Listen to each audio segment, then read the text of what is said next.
늘 계속 말씀드리지만 로마서 12장은 신앙의 실천에 대한 이야기를 12장부터 담고 있습니다. 지지난주 바울이 아주 거시적인 안목을 통해서 이 나라, 이 민족, 이 제국을 우리가 어떻게 바라봐야 하는지 국가에 대한 우리의 기본 자세를 말씀을 드렸고요.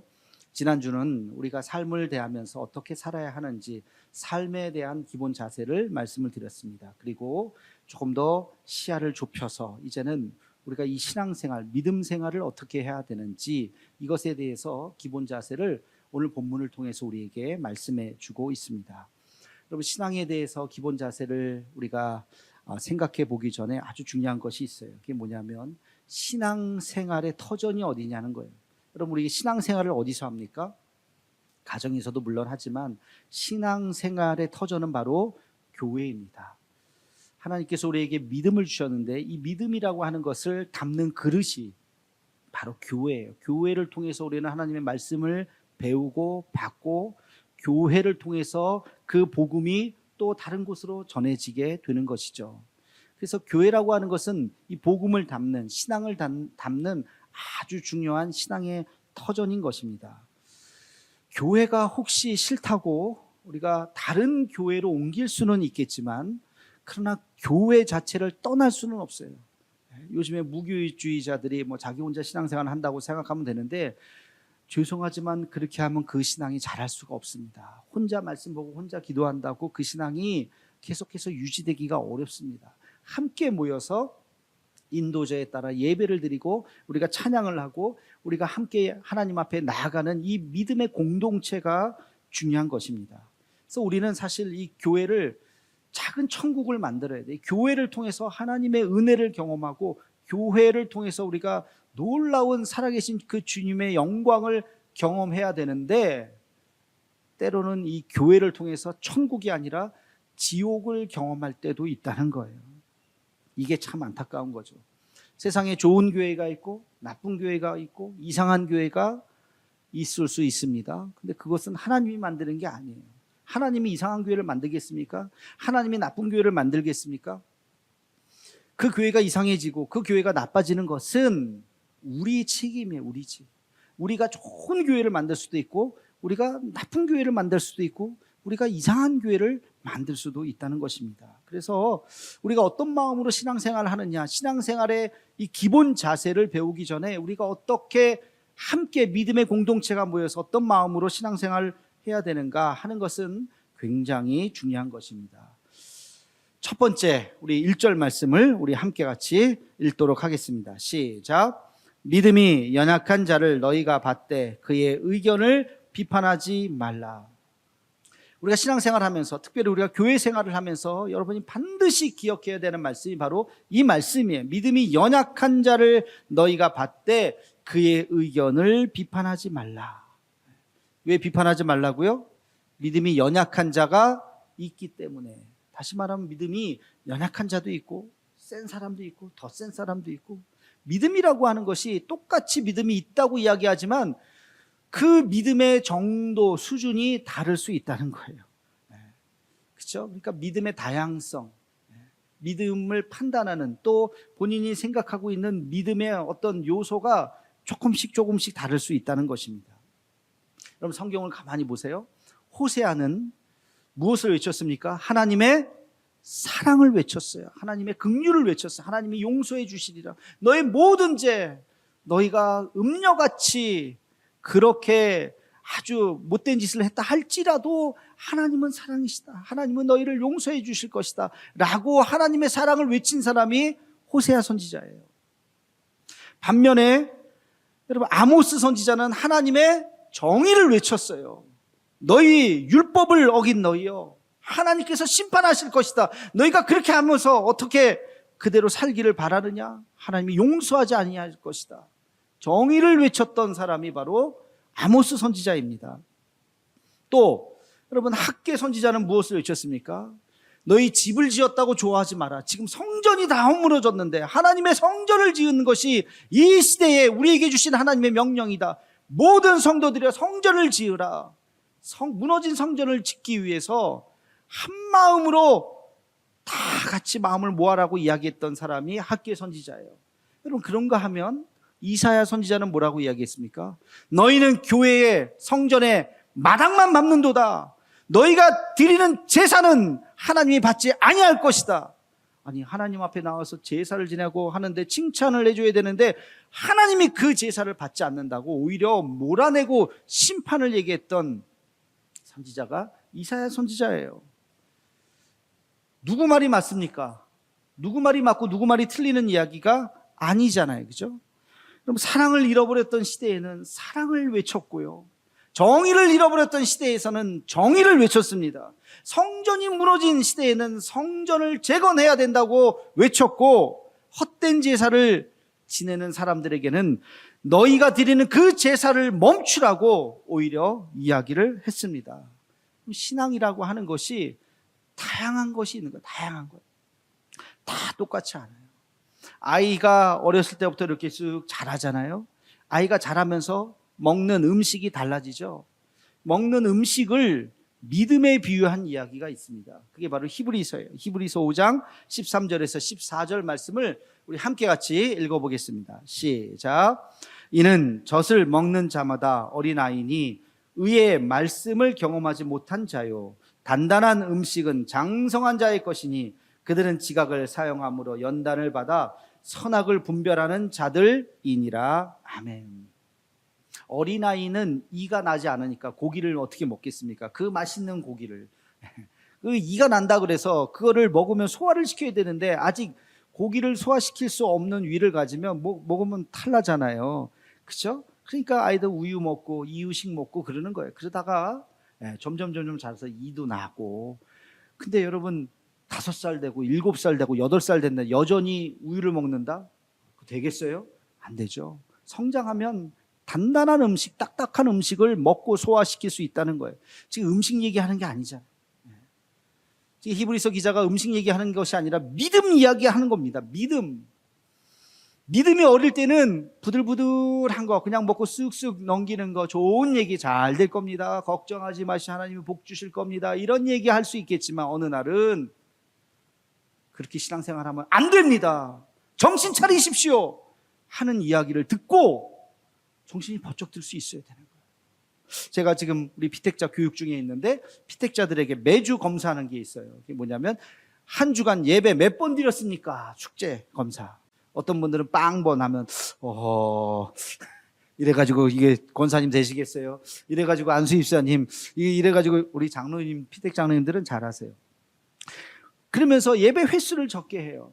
처음에 예배 횟수 중요하죠. 여러분 1년에 몇 번 예배 드리십니까? 예배 드리는 거 지금도 적으시는 분들이 있을 텐데 열심히 적게 합니다. 내가 그래서 1년 동안 아이고 내가 예배 많이 드렸구나. 그런데 어느 순간 지나가면요, 예배 몇 번 드리는 게 중요하지 않아요. 100번 드린들 200번 드린들 그 숫자고 누구한테 자랑할 거예요. 그게 중요하지 않다. 내가 정말 이 한 번의 예배를 통해서 신령과 진정으로 하나님 앞에 예배를 드렸는가, 예배를 통해서 내 안에 감동이 있는가, 주님의 음성이 내 안에 있었던가, 그 한 번의 예배가 중요한 것이지 예배 드리면 20번 30번 그 숫자가 중요한 것이 아니라는 거예요. 사람마다. 여러분 다 같이 한 자리에 앉아 계시지만 여기도 초신자가 있을 수 있어요. 또 50년 60년 한평생 신앙생활 하신 분들이 있어요. 뜨겁게 주님을 따라가는 분이 있는가 하면 맨 뒤에서 어슬렁어슬렁 따라가시는 분들도 있을 수 있겠어요. 그 모든 사람 서로 비판하지 말아라. 모두가 함께 신앙 공동체라는 겁니다. 여러분 선교가 중요합니까? 전도가 중요합니까? 뭐 둘 중에 하나 손 들어 볼까요? 전도도 중요하고 선교도 중요하고 다 중요하죠. 단지 어떤 일을 먼저 해야 되느냐, 시간도 한계가 있고 재정도 한계가 있는데 우리가 다 할 수는 없으니 우리가 먼저 우선순위를 정합시다. 우선순위를 정할 뿐이지 다 중요한 거예요. 다 중요한 거예요. 교회를 만들어 가는데 다 모든 것이 다 필요한 것입니다. 그러니 우리의 기본적인 마음, 믿음의 수준도 다를 수 있고, 처음 믿은 사람도 있고, 오래 믿은 사람도 있고, 건강한 사람도 있고, 좀 약한 사람도 있고, 사람들이 있으니 서로의 입장을 이해하고 비판하지 말라. 저 사람 왜 저래? 저 사람 왜 저래? 비판하지 말라는 거예요. 다 받아들이는. 여러분, 이런 마음을 가질 때 우리 교회가 좋은 교회가 될 수 있는 줄로 믿습니다.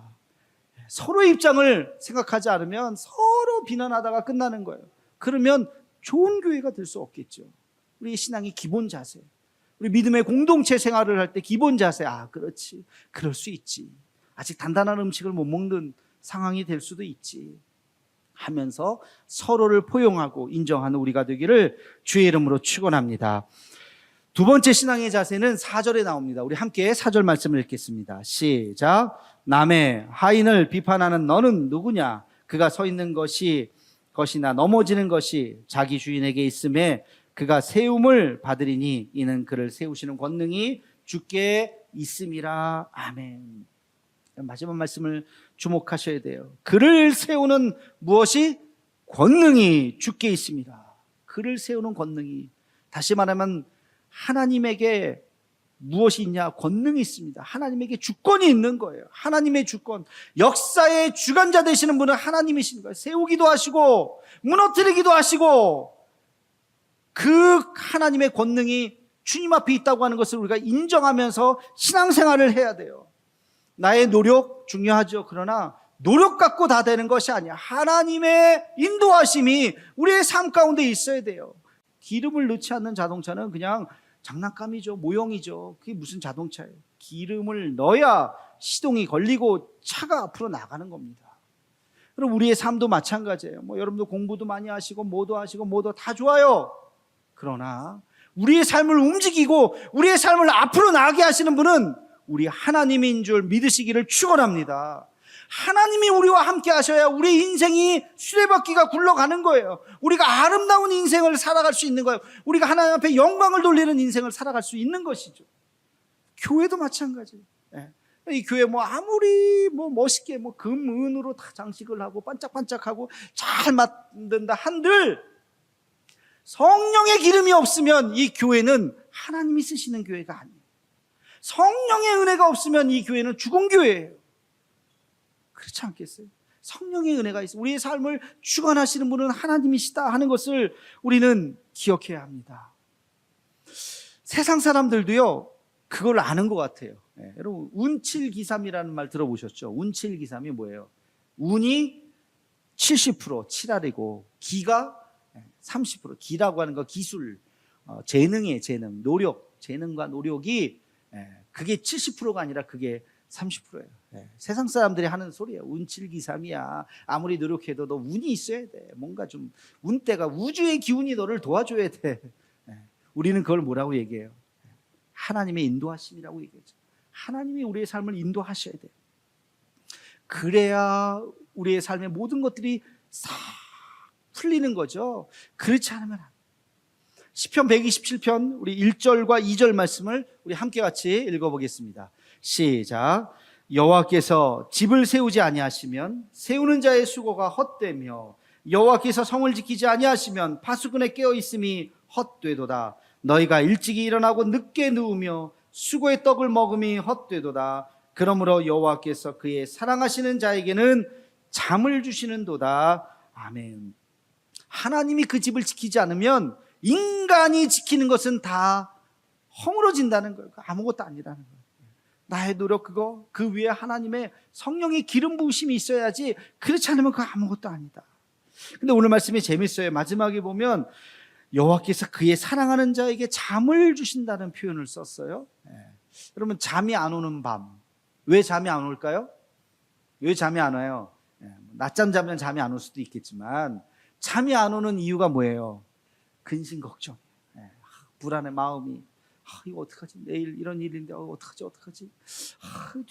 뒤척이고 근심 걱정이 있는 밤은 잠을 못 자죠. 불면증 되는 거예요. 근데 사랑하는 자에게 잠을 주시는, 쿨쿨 잘 자요. 야, 너 내일 이런 일이 있는데 걱정하지 마. 하나님이 다 하실 건데 걱정하지 마. 내가 지금 뭘 할 수 있겠어? 내일 닥쳐보면 하나님께서 또 역사하실 거야. 여러분, 그 마음이 근심 걱정이 사라지는 마음, 하나님 앞에 맡기는 마음이에요. 역사의 주관자는 누구시라고요? 하나님이죠. 하나님이 닫으면 열 자가 없고 하나님이 열면 닫을 자가 없습니다. 여러분의 인생도 마찬가지고 교회도 마찬가지고 우리의 삶이 하나님께서 우리의 삶을 인도해 달라고 우리는 기도해야 되는 것입니다. 절망하지 말고 포기하지 말고 미리 안 돼, 할 수 없어 이렇게 생각하지 말고, 그렇지, 우리 하나님께서 내 인생을 가장 좋은 길로, 가장 안전한 길로, 가장 선한 길로 인도하실 줄로 믿습니다. 아멘 하는 마음으로 주님께 맡기고 주님과 함께 같이 걸어가면 하나님께서 형통함의 축복을 허락해 주실 줄로 믿습니다. 이 기본 자세라고, 우리가 신앙생활하는 기본 자세.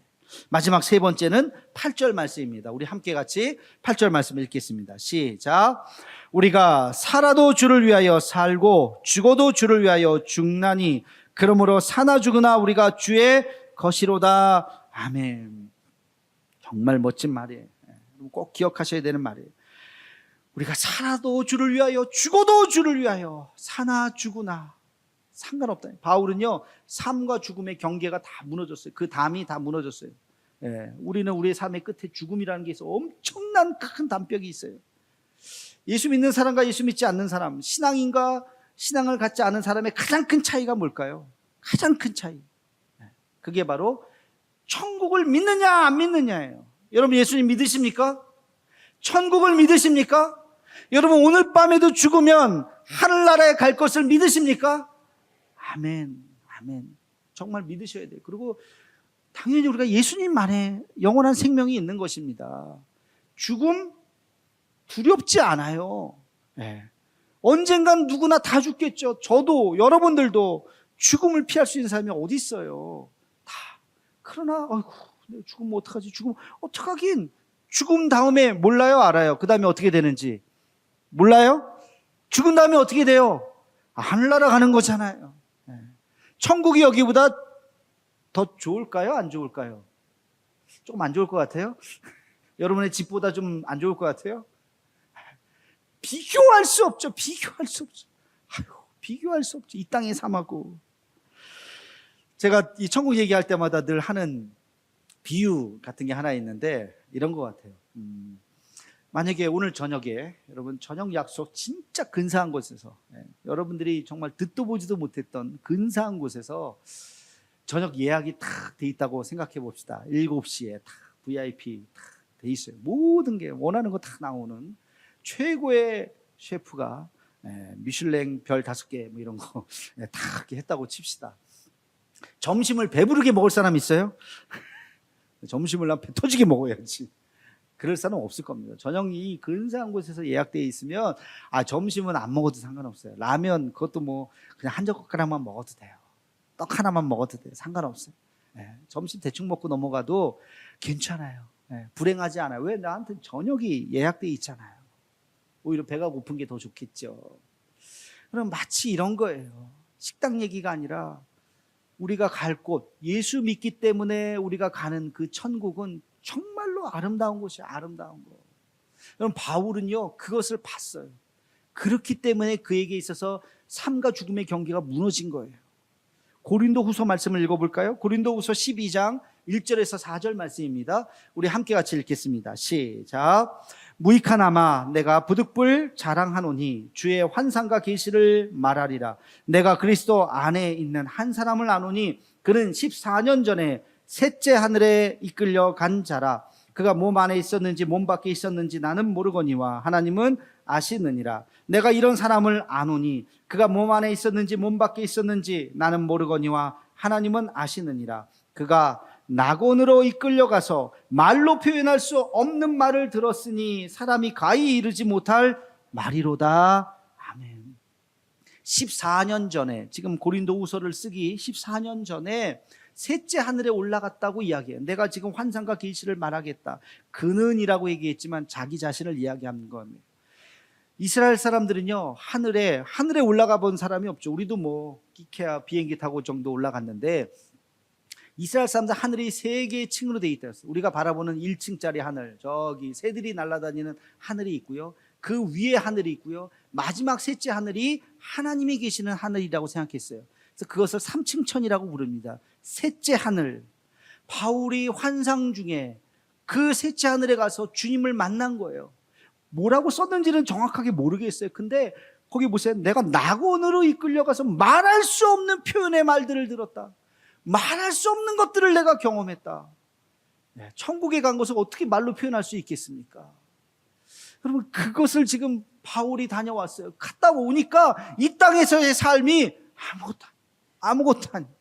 그러면서 빌립보서에서 뭐라고 이야기합니까? 빌립보서 1장 23절, 24절 말씀을 함께 읽겠습니다. 시작. 내가 그 둘 사이에 끼었으니 차라리 세상을 떠나서 그리스도와 함께 있는 것이 훨씬 더 좋은 일이라 그렇게 하고 싶으나 내가 육신으로 있는 것이 너희를 위하여 더 유익하리라. 아멘. 둘 사이에, 삶과 죽음 둘 사이에 내가 그 안에 있는데, 그런데 내 마음은 차라리 내가 여기 이 세상을 떠나서 그리스도와 함께 하늘나라에서 사는 것이 나는 더 좋다. 왜? 경험을 했잖아요. 바울이 한번 맛을 봤잖아요. 그곳이 어느 곳인가를 알았잖아요. 그곳에 가는 것이 나는 더 좋은데 하나님이 나에게 생명을 주셨으니 너희와 함께 내가 복음 전하면서 최선을 다해서 살겠다. 그러나 하나님이 부르신다면 언제든지 나는 달려갈 수 있다. 그게 지금 바울의 모습입니다. 여러분, 우리에게 하나님께서 생명을 지금 매일매일 연장해 주십니다. 왜? 사명을 다해서 살라고, 복음 전도의 삶을 살라고 우리에게 생명을 주셨어요. 그러다 어느 날 우리를 부르실 때에 여러분 집착하지 마십시오. 안타까워하지 마십시오. 아유, 여기 좀 더 미련이 있는데 뭘 미련을 둬요? 그곳이 너무나도 아름다운 곳인데 할렐루야 하면서 주님 앞에 가는 것이 우리의 모습이 되어야 할 줄로 믿습니다. 여러분, 그래서 우리가 죽음을 두려워할 필요가 없습니다. 죽음을 두려워할 필요가 없어요. 저의 작은 깨달음을 하나 말씀을 드릴게요. 예전에 조금 몇 년 한참 좀 된 이야기인데요. 제가 어느 날 뉴스를 들었는데 5살 정도 된 어떤 여자아이가 교통사고로 죽었어요. 음주운전 차에 치여서 죽었어요. 그리고 부모의 마음이 얼마나 무너지겠습니까? 어느 날 새벽에 기도하는데 어저께 들었던 그 뉴스 생각이 나는 거예요. 내 마음이 너무 아프더라고요. 하나님, 어떻게 그런 일이 있을 수 있습니까? 근데 뭐 그런 일뿐만이 아니라 여러 가지 일들이 있잖아요. 안타까운 죽음, 그 부모의 심정이 생각해 보니까 나 같으면 살 수 없을 것 같아요. 그 정도로 참 마음이 너무너무 아플 것 같아요. 하나님, 이런 일이 어떻게 이렇게 이 나라에서 이런 일, 가슴 아픈 일들이 벌어집니까? 하고 기도하고 있었는데 갑자기 어느 날이 아니라 갑자기 그 순간에 제 마음속에 그런 음성이 들리는 거예요. 지금 일어나고 있는 이 엄청난 일 같이 느껴지는 거 가슴이 아프지? 물론이죠. 너무 아프죠. 그런데 이곳에 오면 기억조차 나지 않을 거야. 이곳에 오면 기억조차 나지 않을 거야. 천국이 그런 곳이다. 천국이 그런 곳이다. 지금 이 땅에서 우리가 경험하고 있는 참 가슴 아픈 일들, 여러 가지 아픔, 미움, 여러 가지 있잖아요. 나를 속상하게 하는 거. 그런데요, 그 나라에 가면 기억조차 나지 않는 거예요. 제가 그 마음에 그 깨달음을 얻고, 그래서 복음 전도 해야 되는구나. 주님, 그 부모님 예수님 믿는지 안 믿는지 모르겠지만 하나님 꼭 예수님 믿고 천국에서 다시 만나는 그 소망을 갖게 해달라고 기도가 바뀌었어요. 이 땅에 살아가는 거, 물론 우리가 열심히 살고 최선을 다해서 살아가지만 집착하지 말고, 여기 있는 거 하나 더 가지려고 집착할 필요가 없다는 거예요. 왜? 우리는 다 영원한 하늘나라를 꿈꾸면서 사는 사람들 아닙니까? 우리가 이 세상 떠나가는 날 감사해야죠. 주여 감사합니다. 드디어 가는군요. 드디어 가는군요. 이 땅에서의 삶은 맡기고, 가족들 안타깝지만 그러나 하나님께서 책임져 주실 줄로 맡기고, 그리고 드디어 내가 주님 앞에 갑니다 하면서 주님 앞에 갈 수 있는 우리가 되기를 주의 이름으로 축원합니다.